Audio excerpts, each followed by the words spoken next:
శ్రీధరాయ నమః. భగవంతుడి మాయాశక్తే విభిన్న రూపాలుగా గల ఈ విశ్వంగా ఆవిర్భవించింది.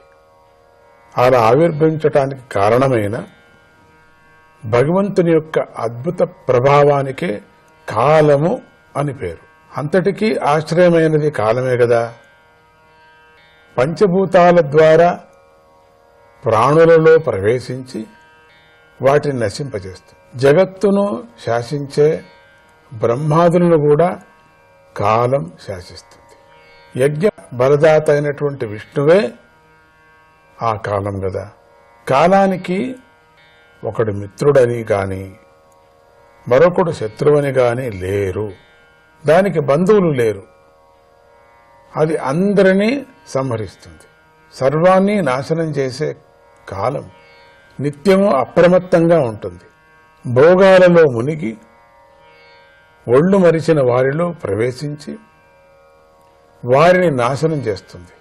యద్భయాద్వాతివాతోయం సూర్యస్తపతి యద్భయాత్ యద్భయాద్వర్షతే దేవో భగణో భాతి యద్భయాత్. కాలపురుషుడైన భగవంతుడి భయం వల్లనే గాలి వీస్తున్నది, సూర్యుడి ఎండలు కాస్తున్నాడు, ఇంద్రుడు వర్షిస్తున్నాడు, నక్షత్రాలు ప్రకాశిస్తున్నాయి, చెట్లు మొక్కలు తీగలు ఈ కాలానికి భయపడి కాలాన్ని అనుసరించి తమ తమ సమయం వచ్చినప్పుడు పువ్వులను పండ్లను అందిస్తున్నాయి. నదులు ప్రవహిస్తున్నాయి. సముద్రం హద్దు దాటకుండా ఉంది. కాలానికి భయపడి అగ్ని మండుతోంది. పర్వతాలతో కూడిన భూమి నీటిలో మునిగిపోకుండా ఉంది. కాలం యొక్క నియమాలను లోబడి, ఆ నియమాలకంతా లోబడి ఆకాశం కూడా ప్రాణులకు చోటిచ్చేస్తున్నది. మహత్తత్వం కూడా కాలానికి వశమై అహంకార రూపమైన తన శరీరాన్ని 7 ఆవరణాలతో కూడిన బ్రహ్మాండ రూపంలో విస్తరింపజేస్తుంది. కాలానికి భయపడే సత్వరజస్తమో గుణాల అభిమానులైన బ్రహ్మ విష్ణు రుద్రుడు ప్రతి కల్పంలోనూ క్రమంగా ఈ జగత్తు యొక్క సృష్టి స్థితిలయ కార్యములను నిర్వహిస్తూ ఉన్నారు. స్థావర జంగమాత్మకమైన ఈ జగత్తును శాసిస్తున్నారు. అంతమే లేని ఈ కాలం సర్వాన్ని అంతం చేస్తుంది. పుట్టుక లేని ఈ కాలం సర్వానికి జన్మనిస్తుంది. ఈ కాలానికి వృద్ధి పొందటం, క్షీణించటం అనే వికారాలు లేవు. అది తండ్రి నుండి పుత్రుణ్ణి జన్మించేటట్లుగా చేస్తూ ఉన్నది. మృత్యువు ద్వారా ఇతరులను చంపే పెద్ద పులి మొదలైన వాటిని చివరికి యమధర్మరాజుకు కూడా మరణాన్ని కలిగిస్తుంది అని కపిల భగవానుడు దేవహూతికి బోధించాడు.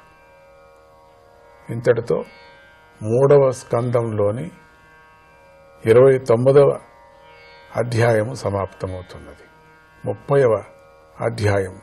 ఈ అధ్యాయంలో తన దేహాన్ని, భార్య మొదలైన వారిని పోషించుకోవటానికై చంచలమైన మనస్సు గల మానవుడు పొందే తామసిక గతి, అధోగతి గురించి చెప్పబడింది. కపిల భగవానుడు తల్లి అయిన దేవహూతికి ఇలా చెబుతున్నాడు. తస్యైతస్య జనో నూనం నాహ్యం వేదోరు విక్రమం కాల్యమానోపి బలినో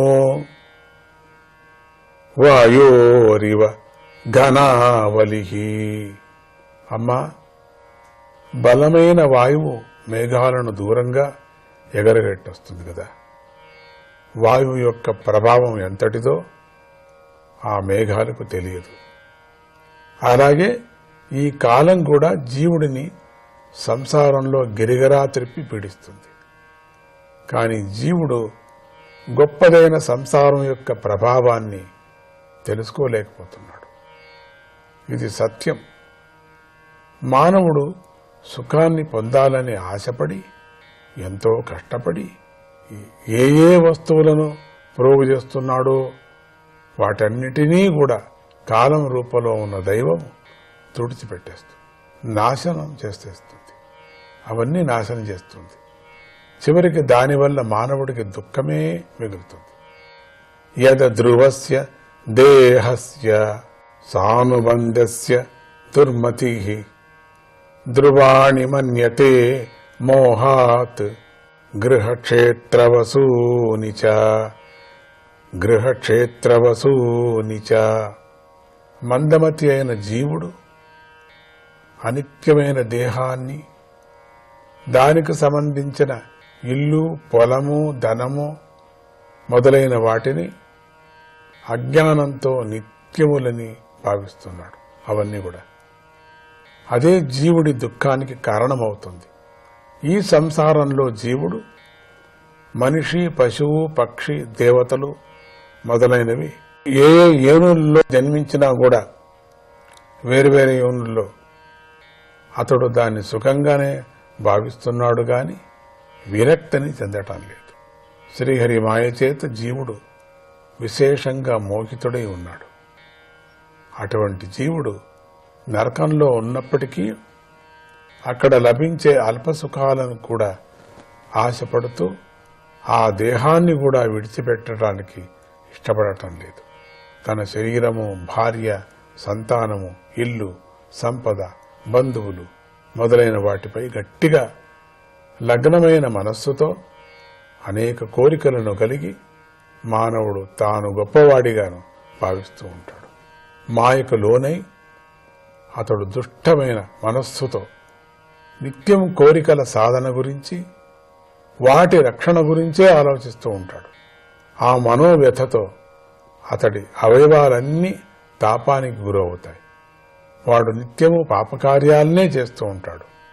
స్త్రీల యొక్క సరస సల్లాపాలకు, చిన్నపిల్లల ముద్దు ముద్దు పలుకులకు గృహస్థుడి ఇంద్రియాలు, అంతఃకరణము వశమైపోతాయి. దుఃఖప్రధానమైన కపటమైన సంసార వృత్తులను అతడు ఎంతో శ్రద్ధతో ఏమరుపాటు లేకుండా నిర్వహిస్తూ ఉంటాడు. నిరంతరం దుఃఖాన్ని పోగొట్టే ఉపాయాలను వెతుక్కుంటూ ఉంటాడు. దుఃఖ నివృత్తినే సుఖం అనుకుంటూ ఉంటాడు. అసలైన సుఖానికై వెతకడు. దుఃఖాలు తెచ్చుకోవటము, వాటిని పోగొట్టుకోవటము ఇదే పని అయిపోతుంది. అన్ని సందర్భాల్లోనూ హింసను చేసి ధనము మొదలైన వాటిని సంపాదించి వాటితో తన వారిని పోషిస్తూ ఉంటాడు. వారు తినిన తర్వాత మిగిలిన దానిని తింటాడు. తన వారి కోసం ఆ విధంగా చేసిన హింస వల్ల చివరకు తాను నరకానికి వెళతాడు. ఒక్కసారి మానవుడు ఎంతగా ప్రయత్నించినా ఒకప్పుడు జీవనానికి కావలసినంత లభించదు కదా. భయంతో నిండిన మనస్సు కలవాడికి ఈ లోభానికి తగిన ధనాన్ని సంపాదించే శక్తియే ఉండదు.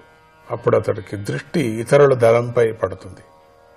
వ్యామోహాన్ని పొందినవాడు అలా దురదృష్టవంతుడై సంపద కోసం తాను చేసే ప్రయత్నాలు వ్యర్థమవుతుంటే కుటుంబాన్ని పోషించలేక దీనుడైపోతాడు.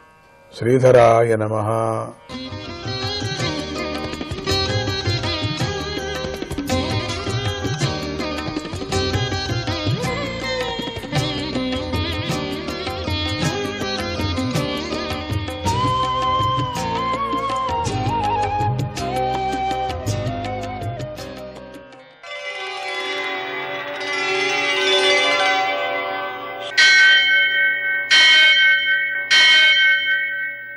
सहस्रशीर्षं देवं विश्वाक्षं विश्वशंभुवं विश्वं नारायणं देवमक्षरं परमं पदं विश्वतः परमां नित्यं विश्वन्नारायणगुं हरिं विश्वमेवेदं पुरुषस्तद्विश्वमुपजीवति पतिं विश्वस्यात्मेश्वरगुं शाश्वतगुं शिवमच्युतम् नारायणं महाज्ञेयं विश्वात्मानं परायणम्.